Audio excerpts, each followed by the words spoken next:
I got an announcement. We are beginning the first of the most controversial video series on the entire internet.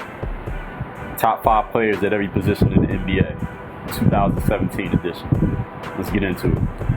DreAllDay.com. What's going on, everybody? Dre Baldwin, DreAllDay.com. You heard what I said. We're talking the top 5 players at every position in the NBA this year. Let me lay some ground rules so all y'all understand where I'm coming from as far as how these are going to be laid out. I am using the positions by ESPN.com's fantasy basketball position and rankings, not their rankings, but my own rankings, but how they lay out each person by position. Shout out to my dude B Battles. He wrote me into playing fantasy basketball this season, and we'll see how that goes. But anyway, I'm looking at the players. They got the list of all the players there. So what I did is click on each one. Point guard, shooting guard, small forward, power forward, center. And even though we know in the game today is really positionless basketball, I told y'all already in the positions video that positions don't even matter. But people still ask me dumbass questions in the comments like, what position should I play? Because they don't listen, they don't read. They just see a title and leave a comment because they don't think. Now, neglecting to think makes you stupid. So anyway, I'm looking at the positions, and by each position, I just put players in their groups based on the primary position ESPN.com gave to each player. So, for example, James Harden is listed as a shooting guard and a point guard. But the first position, that primary position, is the first one they give him, which is shooting guard. Secondary position, they gave him point guard. LeBron James, small forward, also power forward. The first position they gave him is small forward. There's guys like Hassan Whiteside. He's listed as a power forward first, center second.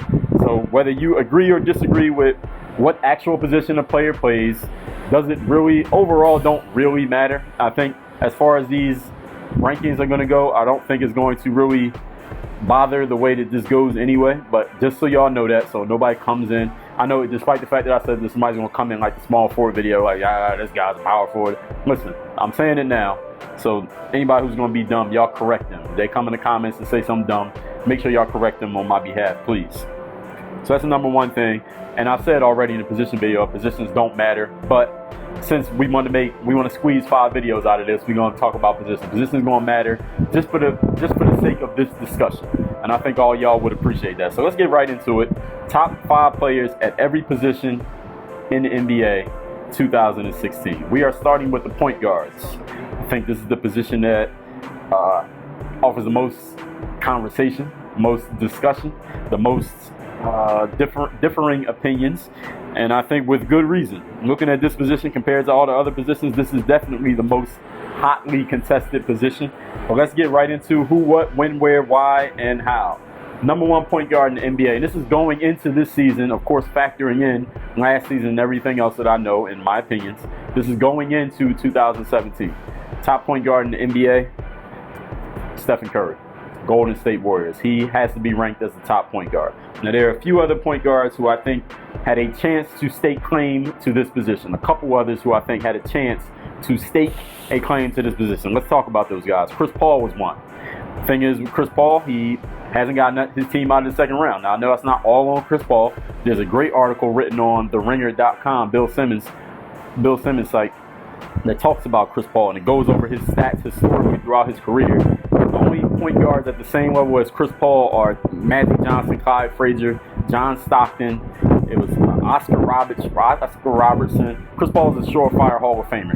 I think, as far as just playing the position of point guard, running a team, I think Chris Paul is the best. But we're talking about, what I'm doing here is, let me also put this out here, is by the primary positions, but who I think is the best players in order. So it's not necessarily how they play the position or if they can pass, who can dribble the best, who can shoot the best.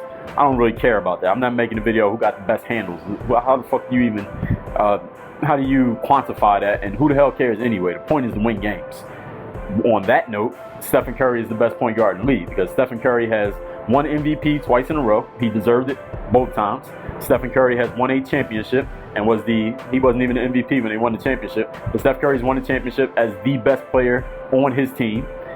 And Stephen Curry has won way more games than Chris Paul. So there's no way that I could put Chris Paul over Steph Curry. At least over the last couple seasons, Steph Curry's team has won more than Chris Paul's team. Now, does Steph Curry have a better team around him than Chris Paul? Yes, he does. But I'm still giving it to Steph Curry because when Steph Curry and Chris Paul go at it, Steph Curry's right there with him.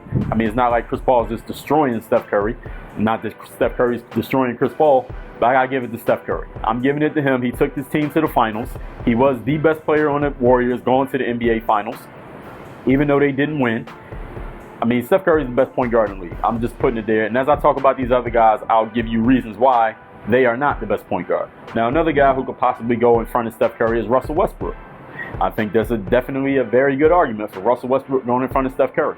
However, Russell Westbrook was up 3-1 on Steph Curry's team in the Western Conference Finals this past season, and Russell Westbrook's team could not get it done.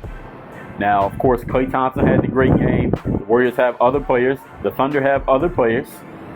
Russell Westbrook's team didn't get it done. Steph Curry's team got it done. Wins matter. I want to make sure I'm clear about that. Winning games matters here. That doesn't mean that every player I pick is going to have a better record than the player ahead of him. So don't try to throw that back at me, even though I know somebody's going to do it anyway. Russell Westbrook was head-to-head with Steph Curry. I know they weren't guarding each other the whole time. I know. But Russell Westbrook's team didn't get it done. And if Russell Westbrook's going to be better than Steph Curry, listen, your team got to get it done against the other guy's team. Just like when Michael Jordan and Magic Johnson went up against each other in the NBA Finals 1991. Magic wasn't guarding Jordan, but Jordan was guarding Magic. And guess what? When Magic's team lost, it was Jordan is better than Magic. It's not, oh, well, I wasn't guarding him. No. Listen, his team beat your team, period. Jordan against Drexler, Jordan against Barkley, Jordan against Gary Payton, Jordan on Karl Malone. Listen, he made sure his team won. Now, whoever you want to blame for that or give credit to, Stephen Curry's team beat Russell's team. So there's no way Russell Westbrook goes ahead of Steph Curry just off that alone. Now, it's one thing if it's just one random game, but this is the damn Western Conference Finals. Russell didn't get it done. No way he could be above Steph Curry. And there's another guy who you may be thinking right now, well, Dre, you said Steph Curry's better than Russell Westbrook because Steph Curry's team won. Well, what about Kyrie Irving? Kyrie Irving's team beat Russell Westbrook's team, and you would be absolutely right. Kyrie Irving hit the game-winning shot on Steph Curry. You're right. Kyrie Irving outplayed Steph Curry in the NBA Finals. I agree. You're right. I tweeted that the night of Game 7. But here's the issue with Kyrie Irving, and we'll get to Kyrie in more depth later. Kyrie ain't the best player on his team. Now, we're not sure if Russell Westbrook or KD, who was the best player on that team. I would say Russ. But even though KD averaged, damn near 30, it's hard to say between those two. Those two guys both top 5. But Kyrie Irving and LeBron James, I don't think is there any question who the better player is, who's the best player on the Cavs? Is there anyone watching this video who is not sure who the best player on the Cleveland Cavaliers is? Because if you're not sure, listen, I got some oceanfront property in Idaho to sell you. Best player on the Cleveland Cavaliers is LeBron James. Kyrie Irving is the second best player, the clear second best player on the Cleveland Cavs. Yes, Kyrie had some huge games in the finals. Kyrie was on damn fire. I don't remember which games it was. Kyrie was damn killing it. I think Game 5, he had 40. I think that was Game 5, whatever game it was. And then Game 7, I mean, he hit some huge shots. And of course, he hit the damn game-winning shot. I mean, ain't no bigger shot than that. Game-winning shot in the damn NBA Finals. You don't get no bigger than that. However, Kyrie Irving is not the best player on his team. So there's no way I can put Kyrie Irving above guys who are the best players on their team, taking their team to the playoffs when Kyrie Irving is clearly not that. And I must add this in, and I like Kyrie Irving, great player. Kyrie Irving, when he was the best player on his team, his first couple years in the NBA, his team was not very successful. His team did not even win 40% of their games when he was the best player on the team. Now, you want to say it was his teammates. You want to say he didn't have a team around him. He was a young, up-and-coming player. Fine. Hey, I don't disagree with none of that. But if you're the man on your team, it's on you when the team is not successful. Period. There's 2 books I'll refer you to that you can read that not established, but they, what's the word I'm looking for? They also agree with this point. Let's put it that way, for lack of a better phrase that I can use there. One book is called Relentless. Author is Tim Grover, Michael Jordan's trainer, Kobe's trainer, Dwayne Wade's trainer, sometimes. Relentless. If you haven't read that book and you're a basketball player, you need to read that book like today. Go get it from Amazon.com. Go get it, DreAllDay.com/read. I got a link there. Go get the book and read the damn book. Get the audio book if you need to get the audio book. But you need to read that book. All right? Read that book ASAP. I don't care what else you got. Read the book. And there's another book. I just finished it actually last week from when I'm recording this. The book is called Extreme Ownership. is a book written by 2 Navy SEALs. One of them is called Rafe Babin. The other one is Jocko Willink. And they were both Navy SEALs. They were fighting in Iraq. Now they run a business that helps business leaders learn how to own things, own whatever's going on, and make it work. And that book is all about extreme ownership. And that book, Extreme Ownership, and the book Relentless, and me, Dre All Day, I say this in the mental handbook that you can get at workonyourgameu.com. We all say the exact same thing. When things are not going right in your organization, even if your organization is 1,000 people, if you're the man, if you're the leader, you're the number one guy, or you want to be, it's all on you. You own the whole thing. Yeah, your man messed up. I know. Yeah, your teammates are bums. I know. Yeah, the boss gave you some bad instructions. I know. Yeah, the weather's bad. I know. It's still on you. That's the reason why Kyrie Irving cannot be ahead of Steph Curry, because when he was the guy, his team was not successful. Now, he did his thing in the finals because he had that man who led the NBA Finals in points, rebounds, assists, steals, and blocks total amongst both teams. Forget it. We're not even talking about that. So Steph Curry is number one. Now, what I think Steph Curry is going to do this year, I think he's still going to get you 25 points a game. I think he still gets 25 points a game this year, despite the fact that he's got another mouth to feed in Kevin Durant replacing Harrison Barnes. We'll get to KD later in another video. Steph Curry is still the man. Steph Curry can still give 40 to any team in the NBA. Steph Curry can still get his shot when he's, I don't know if he's 100% healthy in the NBA Finals, but he said himself, listen, if you're out there playing, no excuses. We all agree. Steph Curry can get his shot on anybody. He can score on anybody. Steph Curry can get 40 any night. And he has won the last 2 MVP awards, not by luck. His team's been to the finals the last 2 years, not by luck. And he's been the best player on both of those teams, period. Steph Curry is the number one point guard in the NBA coming into the season. Now, what happens this year, we'll see.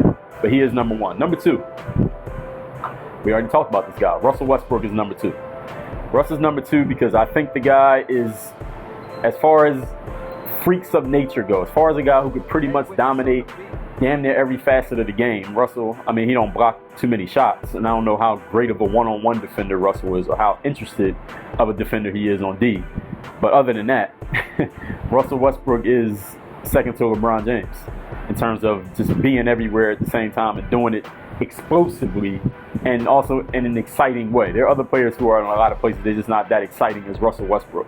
I think without Kevin Durant on the team, Russell is going to go nuts. He's going to do some things that will be their what they call it, the League Pass team. Their team, if you got NBA League Pass, you got it because you want to see the Oklahoma City Thunder. They're going to be fun to watch this year just because of Russell Westbrook. I don't know what else I need to say about Russ. I think he's going to average 30 this year. I think he could get close to a triple-double. I don't think he'll average a triple-double, but he could get close to it. It's just too damn hard to do it over 82 games. I think he can average 10 assists a game this year. I think he did last year. But I think his rebounds should be up around, I'm going to be ambitious and give him 8.5-ish rebounds a game. 8.5. I don't think Russell Westbrook can average 10 rebounds a game during the entire NBA season. I don't think that can happen. But if it does, hey, you can come back and tell me that I was wrong. I don't think he can do that, but I think he can get 8. So Russell Westbrook's number 2. Number 3 point guard in the league. This was actually a tough one. I had to choose between 2 guys. Kyrie Irving. Kyrie Irving I put at number 3, going against Chris Paul, who I put at number 4. So let's talk about both of them at the same time.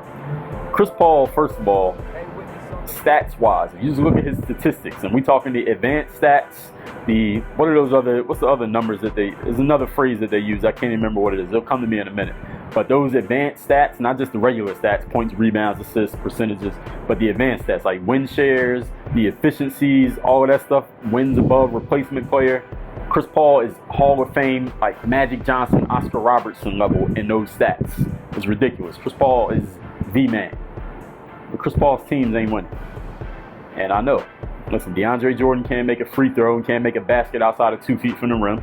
Blake Griffin, I don't know. I don't know if Chris Paul's presence is holding Blake Griffin back or Blake Griffin just ain't aggressive enough.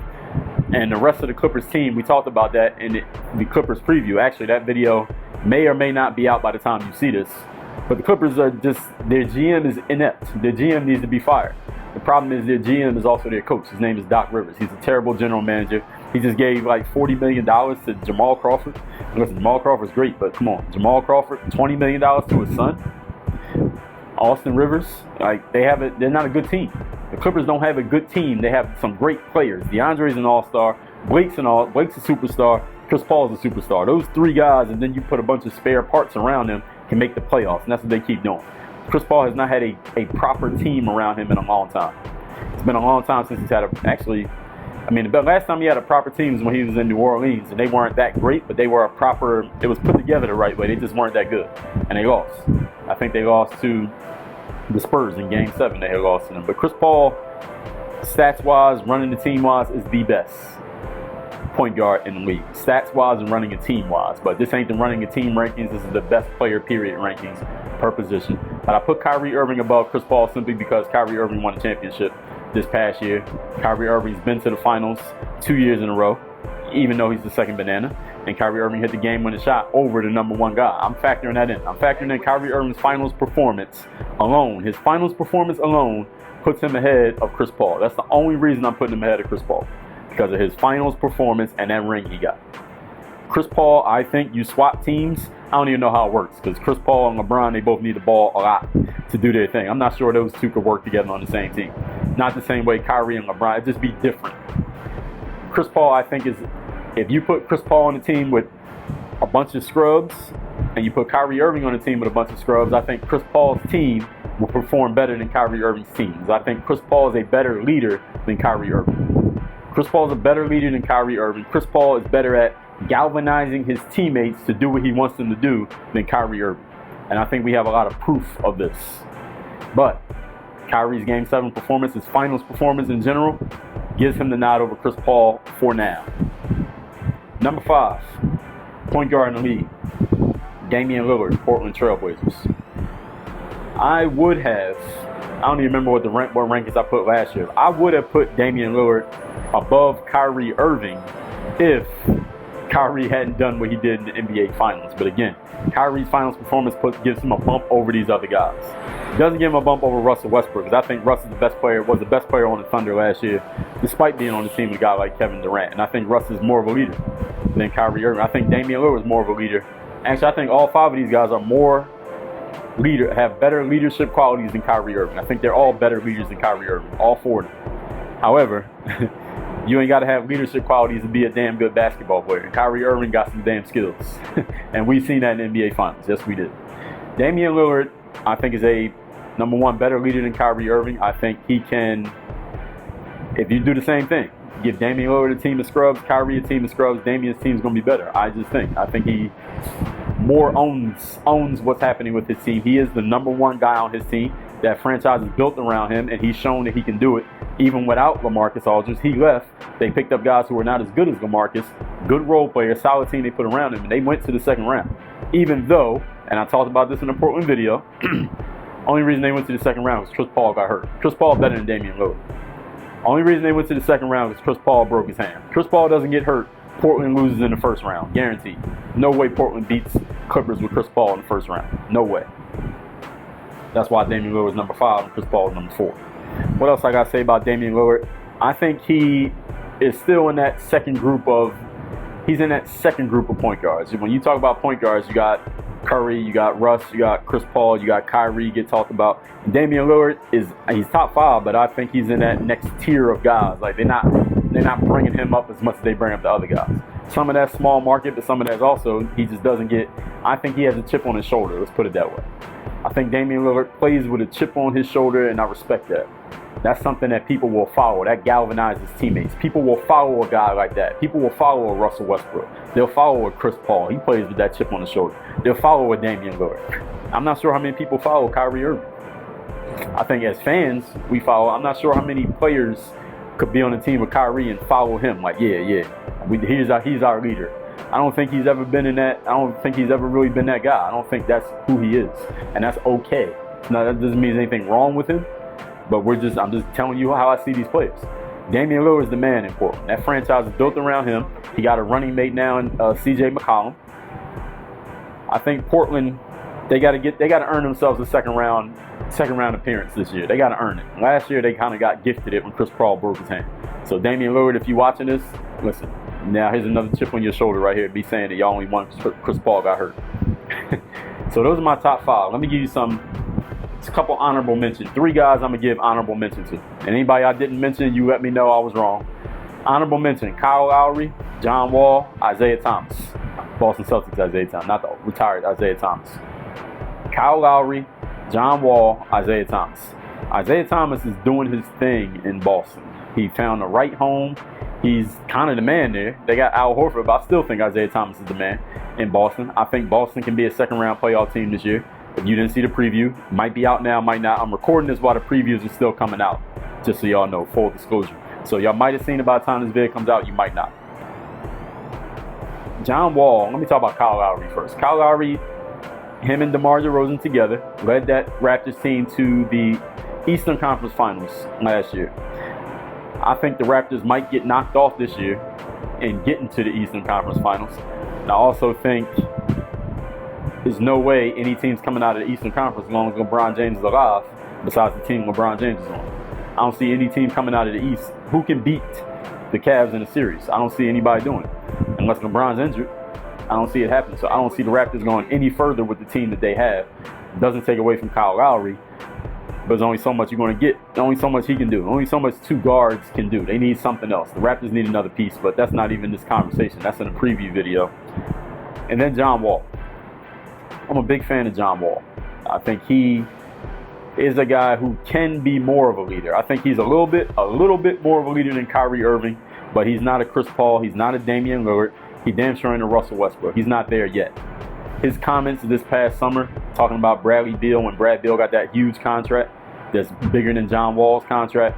And John Wall made a comment about, I think it was Reggie Jackson. He made a comment when Reggie Jackson got that big contract. Like, damn, dudes who ain't even make the playoffs. And listen, I don't mind him having a problem with guys making more money than him. If he want to have a chip on his shoulder about that, cool. But don't go to the media talking about it, because now you just look like you whining.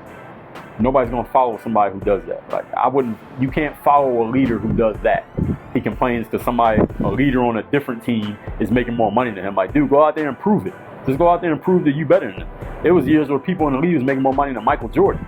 You ain't never hear him talk about it, but when he played against those guys, Michael Jordan was busting their ass. Michael Jordan won the championship, winning games. John Wall is showing his bad leadership, what John Wall's doing. It's not leadership at all, actually, is what it is. And that's the reason why the Wizards, I don't know what the Wizards can do this year with John Wall as their best player. I think they can do well with him as their best player. Their last year with Randy Whitney, when they went to the second round, I said they can do something. This team can actually do something. And if John Wall didn't get hurt that year, I think it was 2 years ago against the Hawks, they would have beat the Hawks. They would have went to the Eastern Conference Finals. They would have got their ass stomped out by the Cavs, but they would have won if he didn't get hurt. But I think John Wall has regressed as a leader. I think he's still a great player. His leadership has regressed. You can't be bickering and talking shit in the media about your own teammate, who is pretty much the second best player on the team, when y'all trying to make the playoffs, dude. Y'all just missed the playoffs last year. Don't talk about Brad Beal's contract. Talk about what you didn't do as a leader to help that team win. You can't blame your teammates. Don't blame your contract. Don't blame the coach. You're the leader. If you're going to be a leader, you want to be top 5 on my point guard rankings, top 5 in anybody's point guard rankings, John Wall. Like, be a fucking leader, dude. Stop with the other stuff. Anything that had nothing to do with leading, stop it. Let it go. So I put Kyle Lowry and Isaiah ahead of John Wall. John Wall would be like number 8 on his list, just because of his lack of leadership and because he got the talent. He got more talent than Kyle Lowry. He got more talent than Isaiah Thomas. He got just as much talent as Damian Lillard. Even though they got different types of games, John Wall's more like athletic, speed. Lillard is more like a shooter. I think he got more talent than, and I ain't gonna put him more talent than the rest of those guys, but he got just as much talent as anybody else. Another guy that I didn't even write down in my honorable mention, but I'm sure somebody may mention him, is Derrick Rose. Derrick Rose is not in my top 5. He's not in my top 8. And until he plays his way into it, that's all we're going to say about Derrick Rose. He got to get on the court and actually do it for the season, on a whole season with the Knicks. He got to win some damn games. You missing the playoffs, I can't. Yeah, same thing I said about John Wall, we can't. You got to make the playoffs. You top 5. You can't be top 5 and not make the playoffs. So that's what I got to say about the point guards in the league. That's the first of these. I'm going to do all 5: point guard, shooting guard, small forward, power forward, center. Comments, questions, concerns, criticism, praise. Y'all know where to leave it, down there in the comments. Again, be respectful. And tomorrow, shooting guards. Work on your game.